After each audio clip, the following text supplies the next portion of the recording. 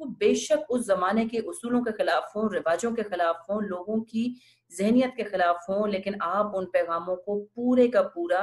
بالکل ویسا جیسے میں آپ کو دے رہا ہوں لوگوں سے لوگوں تک پہنچائیں گے. تو میں اس قسم کے عہد کے بارے میں جو میں نے آپ سے وعدہ کیا ہے، جو میں نے آپ سے وعدہ لیا ہے، یہ نہیں ہے کہ وعدہ کرنے کے بعد وہیں پر ختم ہو جائے گی، بات وہیں پہ ختم ہو جائے گی، بلکہ یہ ہے کہ اللہ تعالیٰ اس عہد کے بارے میں سوال بھی کرے گا کہ جو عہد آپ سے لیا گیا تھا آپ نے اس عہد کی کہاں تک پاسداری کی. پھر وہ لوگ جنہوں نے سچائی کے ساتھ اللہ تعالیٰ سے کیے ہوئے وعدے کو پورا کیا ہوگا، اللہ تعالیٰ اسے جزا دیں گے. اور ساتھ میں اللہ تعالیٰ نے یہ بھی فرما دیا کہ اللہ تعالیٰ نے کافروں کے لیے دردناک عذاب تیار کر رکھا ہے. يا أيها الذين آمنوا اذكروا نعمة الله عليكم إذ جاءتكم جنود فأرسلنا عليهم ريحا وجنودا لم تروها وكان الله بما تعملون بصيرا.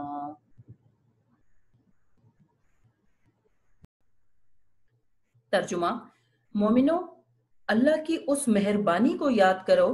جو اس نے تم پر اس وقت کی جب فوجیں تم پر حملہ کرنے کو آئیں تو ہم نے ان پر ہوا بھیجی اور ایسے لشکر نازل کیے جن کو تم دیکھ نہیں سکتے تھے، اور جو کام تم کرتے ہو اللہ ان کو دیکھ رہا ہے. بنیادی طور پر اس آیت سے لے کر رکوع نمبر 3 کے آخر تک کی آیات اس وقت نازل ہوئی تھیں جب نبی پاک صلی اللہ علیہ وآلہ وسلم غزوہ احزاب کے بعد غزوہ بنو قریظہ سے بھی فارغ ہو چکے تھے، اور اللہ تعالیٰ اس آیت کے اندر جو احسانات اس نے مسلمانوں پر کیے وہ مسلمانوں کو یاد دلا رہا ہے. اب بنیادی طور پر اللہ تعالیٰ کے 2 احسانات جو ہیں وہ اس آیت کے اندر یاد دلائے گئے ہیں اللہ تعالیٰ کی طرف سے. ان میں سے اللہ تعالیٰ کا پہلا احسان آندھی ہے، جبکہ دوسرا ہے غیر مرئی فوج، یعنی نہ دکھائی دینے والی فوجیں. اللہ تعالیٰ رسول پاک صلی اللہ علیہ وآلہ وسلم سے فرماتا ہے کہ آپ یاد کیجئے اس وقت کو کہ جب میں نے آپ کے لیے، آپ کی مدد کے لیے آندھی بھیجی تھی. اور یہ آندھی اسی وقت نہیں آئی تھی جب دشمنوں نے مدینہ پر حملہ کیا تھا، بلکہ جب محاصرے کو تقریباً 1 مہینہ گزر چکا تھا، مسلمانوں کے پاس خوراک بالکل ختم ہو چکی تھی، مسلمانوں کی ہمتیں کم پڑ گئی تھیں. اللہ تعالیٰ نے ایسے وقت میں مدد بھیجی ان کے لیے ایک آندھی کی صورت میں. اور اس آندھی نے کیا کام کیا؟ اس آندھی نے ڈرا دیا، اور اس آندھی نے آخری جھٹکے کا، تابوت میں جو آخری کیل ہوتی ہے اس کا کام کیا، اور لشکر کفار کو وہاں سے بھاگنا ہی پڑا. اس کے ساتھ اللہ تعالیٰ کہتا ہے میں نے آندھی کے ساتھ ساتھ نادیدہ افواج بھی بھیجی، نہ دکھائی دینے والی میں نے فوجیں بھیجی. اب اللہ تعالیٰ جس نادیدہ فوج کا ذکر کر رہا ہے، اللہ تعالیٰ نے نام نہیں لیا فرشتے کا، لیکن نادیدہ افواج اللہ تعالیٰ کے حکم سے فرشتے بھی ہو سکتے ہیں، ایسے فرشتے جو کسی کو دکھائی نہیں دے رہے تھے، ٹھیک ہے، جو کسی کو نظر نہیں آ رہے تھے. لیکن آپ کو پتہ ہے اللہ تعالیٰ کے حکم سے فرشتے بغیر نظر آئے بھی اللہ تعالیٰ کی بہت سارے کام سر انجام دیتے رہتے ہیں، اور جو نامور فرشتے ہیں وہ جو کام بھی کر رہے ہیں ان کو آپ میں دیکھ نہیں سکتے، لیکن وہ اللہ تعالیٰ کا نظام چلا رہے ہیں. تو ہو سکتا ہے اللہ تعالیٰ کہتا ہے میں نے جو نہ دکھائی دینے والی فوجیں بھیجی تھی اس سے مراد اللہ تعالیٰ کی فرشتے ہوں. لیکن اس کے ساتھ ساتھ یہ بھی ہو سکتا ہے کہ اللہ تعالیٰ کی کچھ پوشیدہ، کچھ مخفی طاقتیں اللہ تعالیٰ کی اس سے مراد ہوں، اور یہ وہی طاقتیں ہیں جو انسانی معاملات میں ہر وقت اللہ تعالیٰ کے اشارے پر کام کرتی رہتی ہیں اور ہمیں اس کی خبر ہی نہیں ہوتی. ہم جو بھی چیزیں اپنے ارد گرد ہونے والے واقعات دیکھ رہے ہوتے ہیں، حادثات دیکھ رہے ہوتے ہیں، ہمیں کوئی ان کا ظاہری سبب دیکھ کر یہ لگتا ہے کہ شاید یہ اس وجہ سے ہو گیا ہوگا، یا شاید یہ اس وجہ سے ہو گیا ہوگا.